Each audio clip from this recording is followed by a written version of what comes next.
Wow, it's incredible just to have this chat with Jannie van Niekerk and JD Mostert, ministering in the Doxa Deo team in Pretoria in an area called Moot. And recently our ministry to high school kids, we will talk about fusion from now on in this little chat.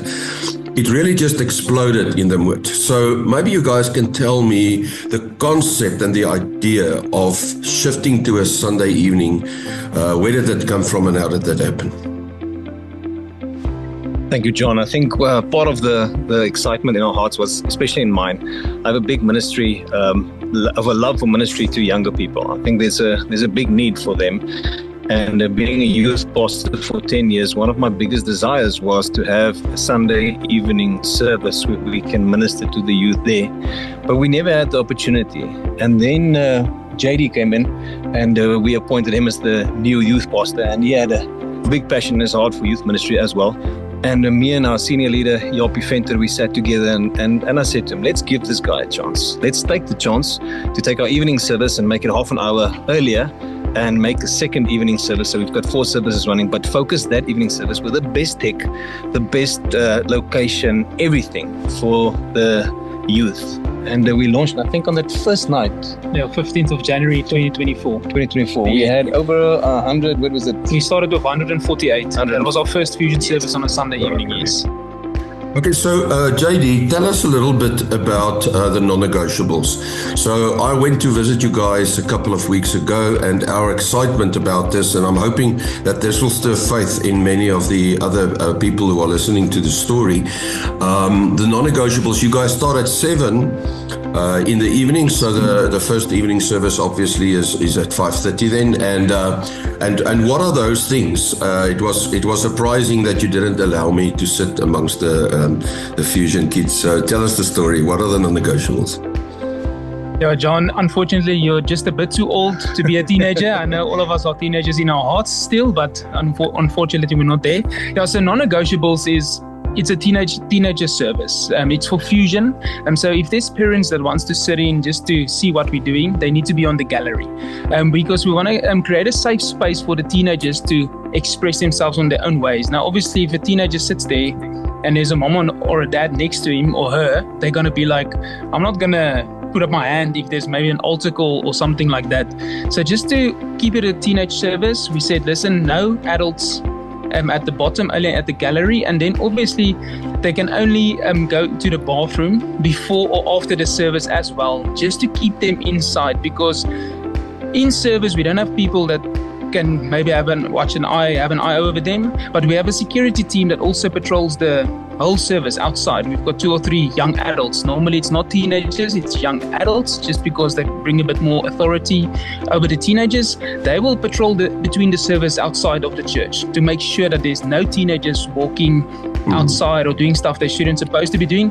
And if we catch a girl or a boy in a dark corner, we address them directly and we tell them, listen, if you're not here for the right reasons, you're not welcome back. But if you come back and you apologize and your heart is in the right place, you're more than welcome back. But until then, we're not going to allow you inside. So we're very strict on that, just to give them those boundaries.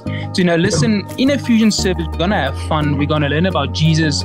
We're going to worship. We're going to have a crazy time. But the boundaries are the following. And if you overstep the boundaries, we're going to have talks with you.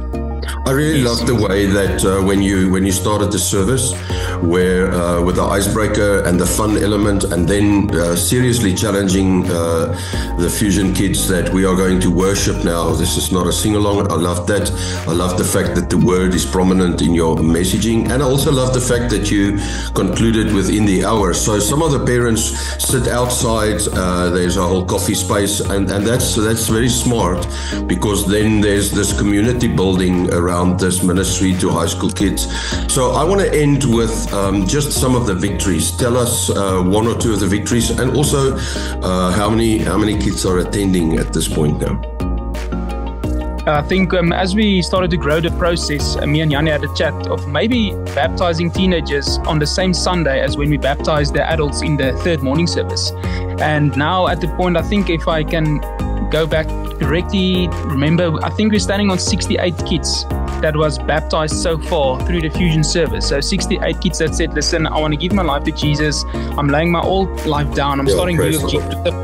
That's one of the amazing victories. And then just the culture of worship. The last fusion service we had now, the worship was so intense, and the atmosphere, there was no teenager that was not singing or not worshiping. So I think just the culture of worship that we've created inside of Fusion, it excites me to see where it can go next.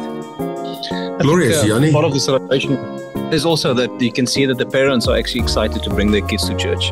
It's been an inflow into Doxa Deo Moot as well, because a lot of I'm on the governing body of one of the schools, and I've noticed that there's kids that come to the teenager service, to the fusion service, and suddenly their parents start coming as well. But we also involve them, especially in the baptism. We invite the parents, then they are allowed to be there, be with their kids.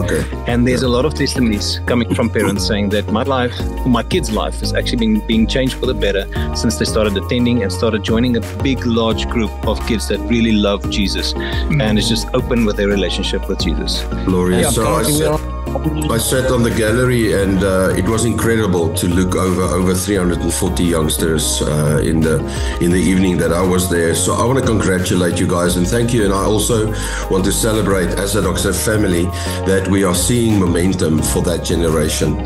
So bless you guys, and may it continue not just to grow there, but also in other camp. Thank you very much. Thank you, Thanks, John.